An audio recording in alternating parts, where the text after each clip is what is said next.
दोस्तों क्या बीसीसीआई सच में ये नहीं चाहती कि संजू सैमसन भारतीय क्रिकेट टीम का हिस्सा हो? क्योंकि संजू सैमसन के साथ बीसीसीआई ने जो हरकत करी है उसको सुनने के बाद या उसको जानने के बाद अगर आप संजू सैमसन के फैन हो और ना हो कोई फर्क नहीं पड़ता, आप बीसीसीआई को गाली जरूर देंगे। या मैं लिख के दे सकता हूँ, क्योंकि बीसीसीआई इतनी घटिया हरकत करेगी संजू सैमसन के साथ हमने कभी नहीं सोचा था।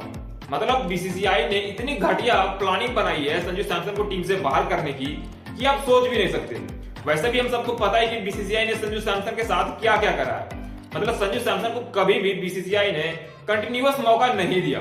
हालांकि संजू सैमसन ने उस तरह का परफॉर्मेंस भी नहीं दिया है कि भारतीय टीम में उनको लगातार कंसीडर किया भी जाए। हालांकि बीसीसीआई ने कभी भी संजू सैमसन को लगातार 10 मैच खेलने का मौका नहीं दिया है। अगर संजू सैमसन के नजरिए से देखा जाए तो बीसीसीआई ने उनके साथ बहुत ही गंदा गेम खेला है। चाहे इसके पीछे की वजह जो भी रही हो हमें नहीं पता, but BCCI clearly Sanju Samson को टीम में रखना नहीं चाहती है।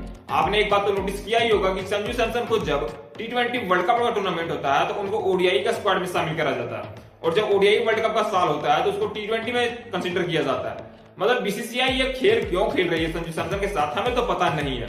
और हम सबको पता है कि संजू सैमसन टी20 में, खास करके आईपीएल में जिस तरह का परफॉर्मेंस वो देते रहे हैं, हमें कभी ना कभी तो ऐसा जरूरी लगा था कि भारतीय टीम में शायद वो खेल सकते हैं।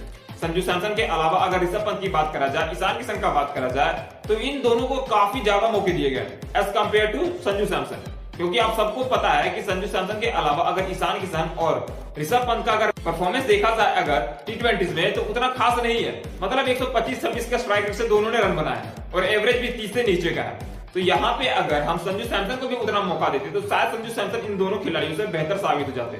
और ये हमें और आपको पता है कि संजू सैमसन इससे तो बेहतर ही परफॉर्मेंस देते अगर वो टीम इंडिया के लिए वो इंटरनेशनल क्रिकेट खेलते। लेकिन अभी जो बीसीसीआई ने हरकत करी है उसको सुनने के बाद अगर आपके मन में थोड़ा सा भी डाउट होगा कि बीसीसीआई ने गलत करा है या फिर सही करा है तो वो क्लियर हो जाएगा। क्योंकि अभी जो दिलीप ट्रॉफी खेला जाएगा वहां पे टीम ए, बी, सी, डी इन चारों टीम में संजू सैमसन का नाम नहीं है।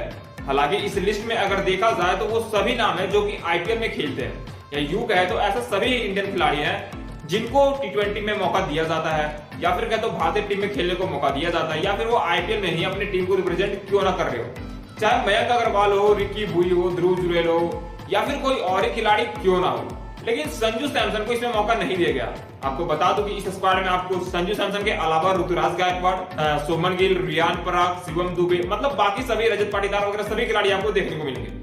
लेकिन संजू सैमसन का नाम आपको इन चारों टीम में नहीं देखने को मिलेगा। अब इससे क्या क्लियर होगा कि भाई साहब बीसीसीआई चाहती ही नहीं है कि संजू सैमसन भारतीय क्रिकेट टीम का हिस्सा बने। अगर वो चाहते तो किसी ना किसी टीम में संजू सैमसन जरूर फिट होते। और अगर आपको लग रहा होगा कि संजू सैमसन इंजर्ड है या फिर कोई पर्सनल इश्यू की वजह से वो टीम में नहीं है, तो मैं आपको बता दूं कि ना तो उनको कोई इंजरी है, ना ही वो पर्सनल रीजन की वजह से इस टूर्नामेंट से आउट हुए हैं।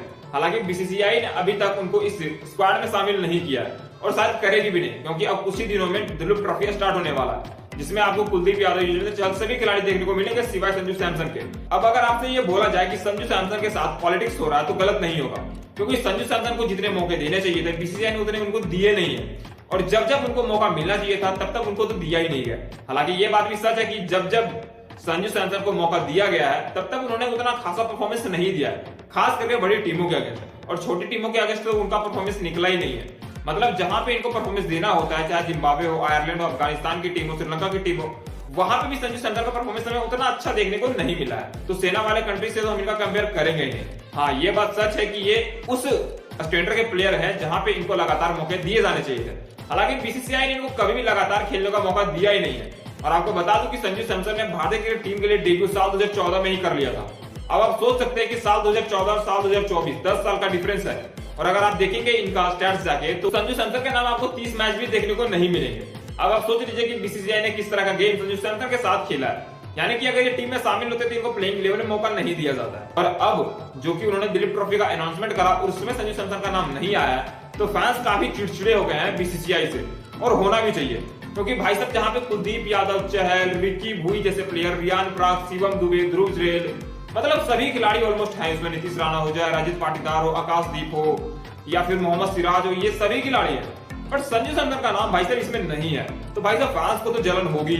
और अगर आपसे कहा जाए कि दिलीप ट्रॉफी में पूरी भारतीय टीम पार्टिसिपेट कर रही है सिवाय विराट कोहली और रोहित शर्मा के, तो गलत नहीं होगा। मतलब ये 2 खिलाड़ी और एक जसप्रीत बुमराह, शायद ये 3 खिलाड़ी इस स्क्वाड में शामिल नहीं है।